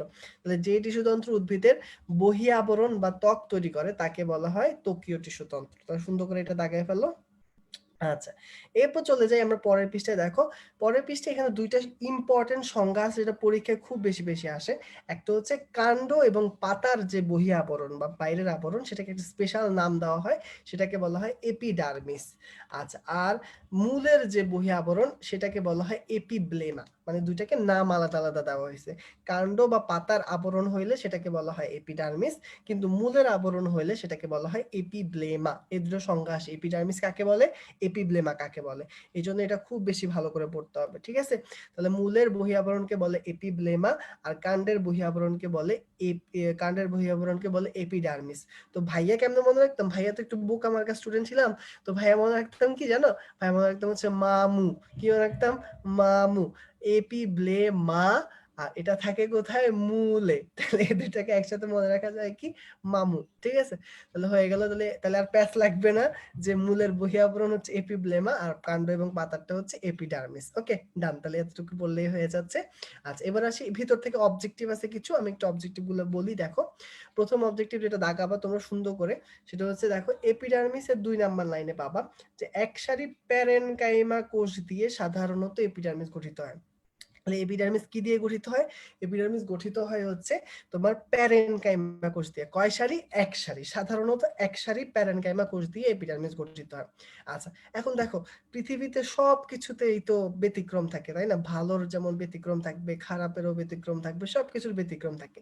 তেমনি এপিডার্মিস সাধারণত এক সারি প্যারেনকাইমা দিয়ে তৈরি হলো, এদেরও কিছু ব্যতিক্রম আছে। তো এদের যে ব্যতিক্রমটা সেটা আমরা মনে রাখবো একটা ছোট্ট টেকনিক দিয়ে। এপিডার্মিসে একাধিক সারি প্যারেনকাইমা থাকে কাদের? ঠিক আছে, এটা মনে রাখার জন্য তোমরা মনে রাখবা অপু বোকা। কি মনে রাখবা? অপু বোকা। আচ্ছা দেখো, অপু বোকা দিয়ে আমরা চারটা নাম শিখবো। দেখো, অ দিয়ে হচ্ছে অশ্বত্থ, প দিয়ে পাকুর, ব দিয়ে বট, ক দিয়ে করবি। ঠিক আছে, এই চারটাতে হচ্ছে একাধিক সারি প্যারেনকাইমা কোষ দিয়ে এপিডার্মিস গঠিত হয়। ঠিক আছে, তোমাদের পরীক্ষায় আসবে, এগুলো অবজেক্টিভ আসে কিন্তু। ঠিক আছে, তাহলে কি এপিডার্মিসে একাধিক সারি প্যারেনকাইমা থাকে কাদের কাদের? অপু বোকা, তাই তো? অশ্বত্থ, পাকুর, বট, করবি। আচ্ছা, আর দেখো একটু স্পেশালি দেখো তো, কয়ের নিচে ভাই একটা আবার দাগও দিয়ে দিছে সুন্দর করে। দাগ দিয়ে ভাইয়া বুঝাইছি যে করবিতে আবার স্পেশালি তোমাদের বইতে সুন্দর করে লিখে দেওয়া আছে যে করবিতে ৩ সারি থাকে। কয় সারি থাকে? ৩ সারি, মানে গুনে গুনে লিখে দিছে যেটাতে ৩ সারি থাকে। একাধিক সারি কয় সারি? আচ্ছা ওকে, তাহলে এই জন্য এভাবে করে আমরা মনে রাখবো যে একাধিক সারি থাকে হচ্ছে অপু বোকা, অশ্বত্থ, পাকুর, বট আর করবি। আর করবির থাকে কয় সারি? ৩ সারি। এই দুটো অবজেক্টিভে আসে, আশা করি অবজেক্টিভে সবাই পারবো আমরা। ঠিক আছে, আচ্ছা এরপর আরেক কিছু অবজেক্টিভ আছে। এখানে দেখো নিচে সুন্দর একটা অবজেক্টিভ আছে, এখান থেকে এটা দাগাও যে কয়েক লাইন নিচে পাবা যে কিউটিন বা সুবেরিনের যে পুরু স্তর, মানে পাতার মধ্যে একটা কিউটিন এবং সুবেরিন ধারা একটা পুরু স্তর তৈরি হয়, সে পুরু স্তরকে বলা হয় কিউটিকল। পরীক্ষা আসে যে কিউটিকল কাকে বলে, তাহলে কিউটিন বা সুবেরিনের পুরু স্তরকে কিউটিকল বলা হয়। কিউটিন কি? কিউটিন একটি মানে লিপিড জাতীয় পদার্থ। কি জাতীয় পদার্থ? চর্বি জাতীয় বা লিপিড জাতীয় পদার্থ। ওকে, আচ্ছা এবার আসি, এরপর আরেকটা অবজেক্টিভ আছে, সেটা হচ্ছে আরেকটা জিনিস জমা হতে দেখা যায়, সেটা কিছু কিছু উদ্ভিদে পাওয়া যায়, নাম হচ্ছে সাইকাস, পাইনাস এবং ঘাস। কোথায় কোথায় বলো? সাইকাস, পাইনাস এবং ঘাস। সাইকাস, পাইনাস, ঘাস জাতীয় উদ্ভিদে লিগনিন জমা হতে দেখা যায়। কোথায় কি জমা হতে দেখা যায়? লিগনিন। আচ্ছা, তো এটা একটু সুন্দর করে দাগায় ফেলো, সাইকাস, পাইনাস, ঘাসে লিগনিন জমা হতে দেখা যায়। ওকে, এটা পড়বো। আচ্ছা এরপর আরেকটা অবজেক্টিভ পড়বা, সেটা হচ্ছে এর পরের লাইনে পাবা যে সরিষা গোত্রীয় উদ্ভিদের পত্রত্বকে এক ধরনের কোষ পাওয়া যায়। তো কোষটার নাম হচ্ছে মাইরোসিন কোষ। কি কোষ? মাইরোসিন কোষ। তাহলে সুন্দর করে এটা দেখাও, তাহলে সরিষা গোত্রীয় উদ্ভিদের পত্রত্বকে কোন কোষ পাওয়া যায়? মাইরোসিন কোষ। সেখানে মনে রাখবো কিভাবে? দেখো সরিষা তো স আছে, মাইরোসিন এখানেও স আছে, তাই তো? তাহলে মাইরোসিনেও স আছে, সরিষাতেও স আছে। তাহলে এইভাবে করে মনে রাখো যে সরিষা গোত্রীয় উদ্ভিদে একটা কোষ পাওয়া যায়, কোষটার নাম কি? মাইরোসিন কোষ। ওকে, পরীক্ষায় আসে যে মাইরোসিন কোষ কোথায় পাওয়া যায়, just objective, as a objective. Okay, আচ্ছা এগুলো রিটেনের জন্য কিছুই না।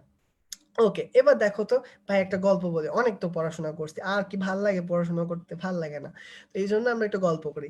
ধরো ছোটবেলায় যদি তুমি যখন স্কুলে ছিলা, ঠিক আছে, স্কুলে থাকার সময় অবশ্যই স্কুলে তোমার এমন কোনো ফ্রেন্ড ছিল যে দেখবা যে কিছু থাকে না, যে তুমি ধরো একটা চিপস নিয়ে আসছো, সে এসে বলবে যে দে চিপস দে, বলে তোমার চিপস নিয়ে সে অর্ধেকটা খায় ফেলাইতো। অথবা তুমি টিফিন নিয়ে আসছো, সে টিফিন নিয়ে তোমার টিফিন খায় ফেলাইতো, সারাক্ষণ তোমাকে গুতাইতো, খোঁচাইতো, ইত্যাদি ইত্যাদি করতো। ঠিক আছে, তাহলে এরকম যে এই যে বদ টাইপের পোলাপান, এগুলো দিয়ে আমরা খুব অত্যাচারিত হইতাম, আমার মতো মানুষেরা খুবই অত্যাচারিত হইতো। তো এদেরকে ইংলিশে বলা হয় কি জানো? এদেরকে ইংলিশে বলা হয় হচ্ছে বুলি। কি বলা হয় ইংলিশে? বুলি। আচ্ছা, বলে যে কি করে তারা? বুলি করে। যারা এই যে পোলাপানদেরকে উত্ত্যক্ত করে বা জ্বালায়, এই সকল পোলাপানকে ইংলিশে বলা হয় বুলি। আচ্ছা, আর বুলিদের দ্বারা অত্যাচারিত হয় কারা? এই যে ভাইয়ার মতো অভাগারা। কারা অত্যাচারিত হয়? ভাইয়ার মতো অভাগারা। এই জন্য দেখো তোমাদের এখানে একটা কোষ আছে, কোষের নাম হচ্ছে সেই বিখ্যাত বুলিফর্ম কোষ। কি নাম তার? বুলিফর্ম কোষ। আর বুলিফর্ম কোষের এক্সাম্পল গুলা দেখো তো, ৩টা নাম আমরা মনে রাখবো কি কি কাকে দিয়ে? ভাইয়াকে দিয়ে আর কি, অভাগাকে দিয়ে। আচ্ছা, অ দিয়ে হচ্ছে আখ, ভ দিয়ে হচ্ছে ভুট্টা, আর গ দিয়ে হচ্ছে গম। একদম ইজি, তাহলে মনে রাখবো বুলিফর্ম কোষের কি কি এক্সাম্পল আছে? ৩টা। এটা হচ্ছে অভাগা, অ দিয়ে হচ্ছে আখ, ভ দিয়ে ভুট্টা, আর গ দিয়ে গম। আশা করি আর কোনোদিন এটা ভুলবা না, কারণ বুলির কথা মাথায় আসলেই বা বুলির কোয়েশ্চেন দেখলে তোমার ভাইয়ার চেহারাটা বেশি আসবে, এই অভাগার চেহারাটা বেশি উঠবে, তখন তুমি আনসার করতে পারবে আশা করি। ঠিক আছে, তাহলে আখ, ভুট্টা আর গম, এই ৩টা হচ্ছে বুলিফর্ম কোষের এক্সাম্পল। আচ্ছা, তো সুন্দর করে এই ৩টা পড়ে ফেলবা, এই ৩টা পরীক্ষায় আসে অবজেক্টিভ হিসেবে। ওকে, আচ্ছা।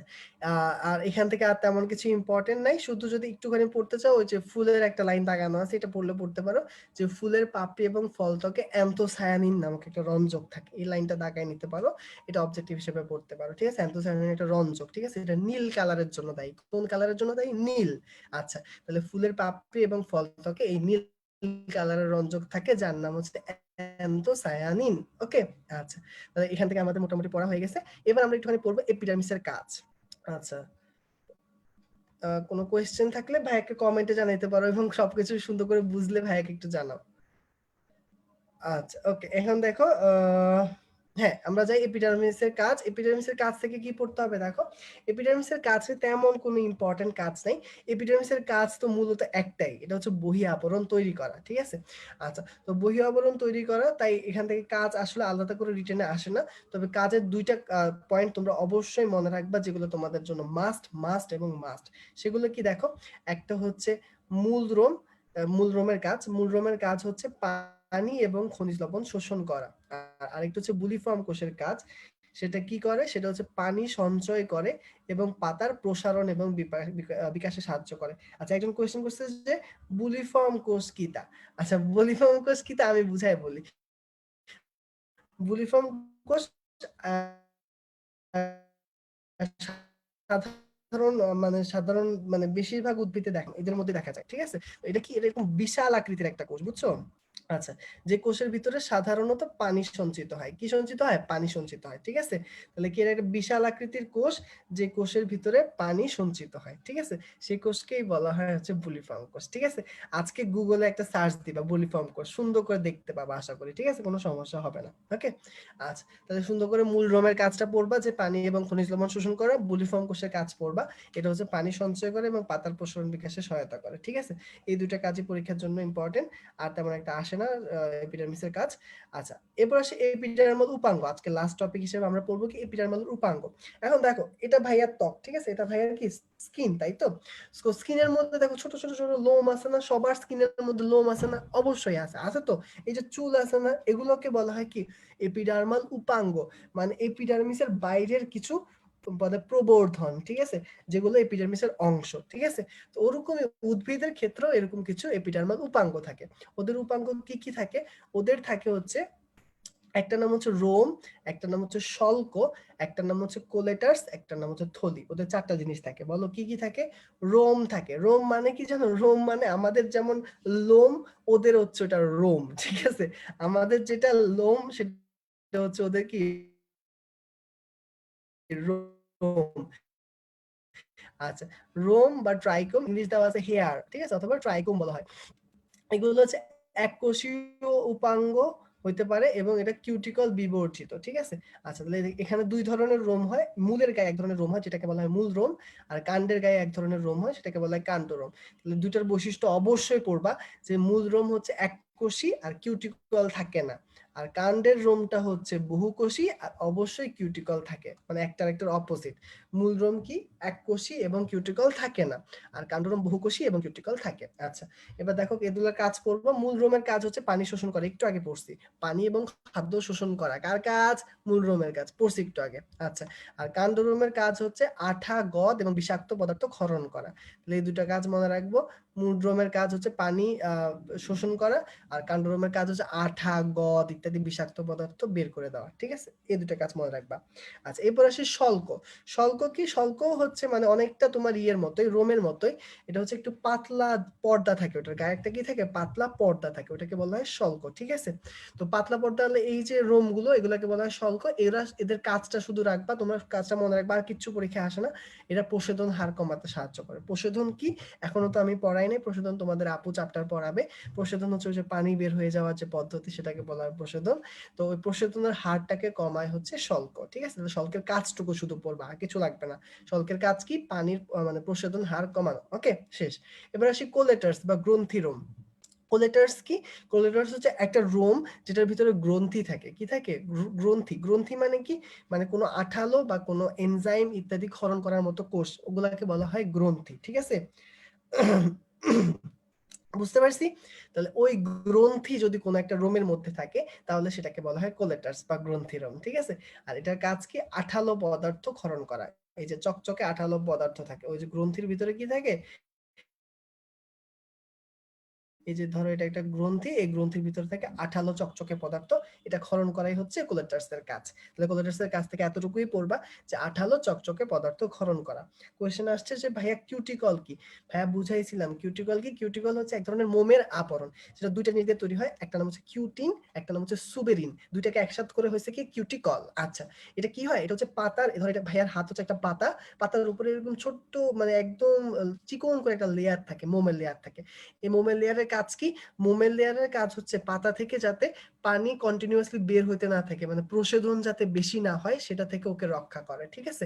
এটা হচ্ছে ওই মোমের আবরণের কাজ, যার নাম হচ্ছে কিউটিকল। বুঝছি এবার? আচ্ছা, ওকে। এবার আসি থলি। থলি কি? থলি হচ্ছে মানে, থলি মানে ব্লাডার। তো এটা কি? এটা হচ্ছে সকল জায়গায় থাকে, সকল উদ্ভিদে পাওয়া যায় না, এটা বাংলাদেশেও পাওয়া যায় না। এটা হচ্ছে যে সকল মানে শীত প্রধান দেশ, বুঝছো, শীত প্রধান দেশে এরকম বরফ উদ্ভিদ পাওয়া যায়। বরফ উদ্ভিদ কেন বলা হয়?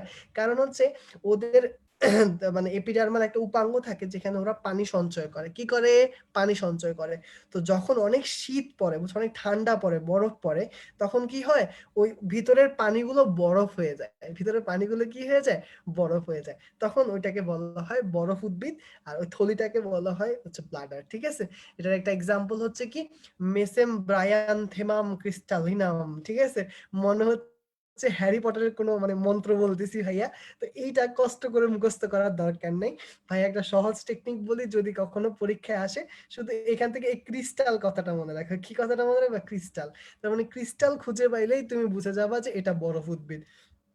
এটা পড়তে যেয়ে তোমার অর্ধেক হায়াত কমানোর কোনো দরকার নেই। তাহলে বরফ উদ্ভিদের বৈজ্ঞানিক নামের মধ্যে শুধু ক্রিস্টাল কথাটুকু মনে রাখো, তাহলেই হয়ে যাবে। ওকে, আচ্ছা। আচ্ছা, তাহলে বুঝা গেল। তাহলে বরফ উদ্ভিদ কি?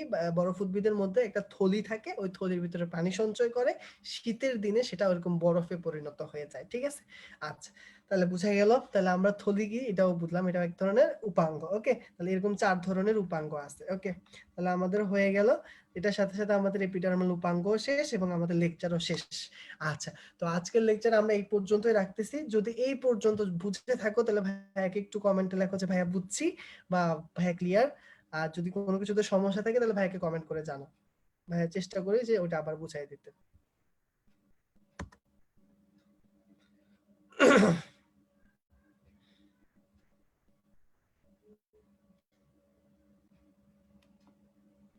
ওকে, ক্লিয়ার মনে হচ্ছে সবার। তাহলে আজকে এতটুকু পর্যন্তই থাকুক। আর এখানে রিটেন কোশ্চেন বলতে আমার একটা ইম্পর্টেন্ট, তবে টিস্যুর প্রকারভেদ এবং সংজ্ঞাগুলো ভালো করে পড়বা, ভাজক টিস্যুর বৈশিষ্ট্যটা ভালো করে অবশ্যই পড়বা, ঠিক আছে? তো আজকে এই পর্যন্ত থাকুক। আমরা নেক্সট দিন ইনশাআল্লাহ আমরা হচ্ছে ভাস্কুলার টিস্যু তন্ত্র আর হচ্ছে ওই সেকেন্ডারি টিস্যু তন্ত্রটা আছে, গ্রাউন্ড টিস্যু তন্ত্রটা পড়বো, ঠিক আছে? তো টেনশন করার কিছু নেই, আমরা সবকিছু শেষ করে ফেলবো। ওকে, আল্লাহ হাফেজ, তাহলে সবাই ভালো থাকো। আসসালামু আলাইকুম। ওয়ালাইকুম আসসালাম।